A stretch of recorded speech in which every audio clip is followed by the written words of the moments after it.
Hello, hello, hello everyone! Hi! Hello everyone, welcome back. We're back in my room again because my family's home still. My siblings are actually sleeping, so I'm trying to be a little bit more quiet. But we are back again today with the photography series, the history of photography series for my class. We're about halfway through, okay? I'm sorry if these are boring, but today's probably gonna be a little bit boring. I couldn't think of anything creative to do for this particular episode, so today I'm just gonna talk you through the history and you are just gonna have to listen. Or not, you could click away. Alright, let's go ahead and talk about some history. Sorry if I seem kind of low energy. I don't know. It's really hot in here and I just don't feel like I have that much energy. I don't know. Well, let's talk about some history. So starting from where we left off, during this time of new innovations and technologies and things, it really brought people closer together, distances shorter, people could communicate more easily.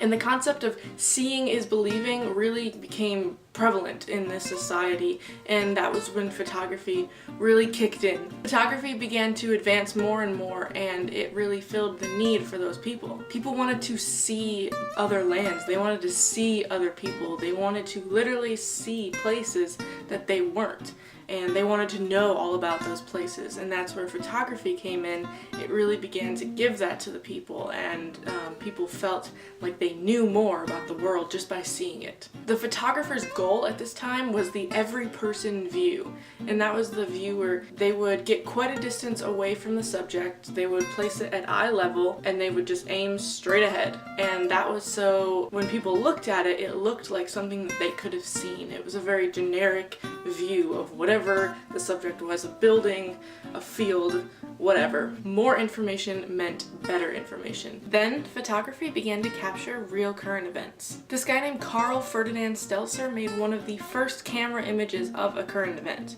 He photographed his view of the incinerated ruins of Hamburg, Germany after the fire of 1842.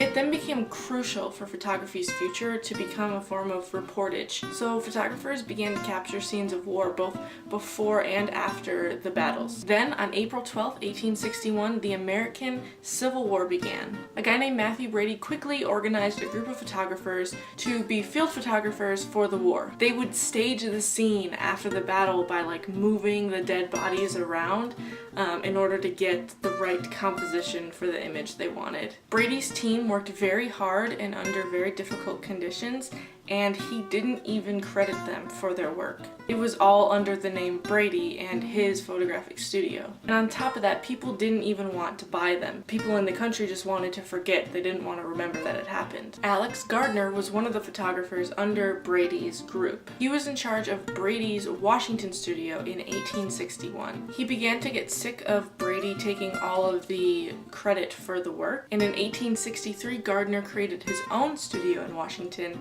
and a lot of the finest photographers of Brady's left to be under Gardner's. He wrote, produced, and published Gardner's Photographic Sketchbook of the War. It featured 100 of the 3,000 images that his team created. Each photographer was credited and 200 copies were made, sold for $150 each. Timothy H. O'Sullivan was on Gardner's team. He was a very creative and innovative photographer, and 44 of the 100 images in that book were his. We can see an example of his innovative work in A Harvest of Death, where he developed a sharply focused middle ground and an out of focus fore and background. And that wasn't known in that day. People didn't mess with focus or mess with things like that. During this time, the ambrotypes finished because they couldn't be sent in the mail because they were too fragile, and the cart portraits were in high demand because people wanted a cheap and quick solution to getting photos of their loved ones before they left for war. That is pretty much it for this chapter. We learned a lot.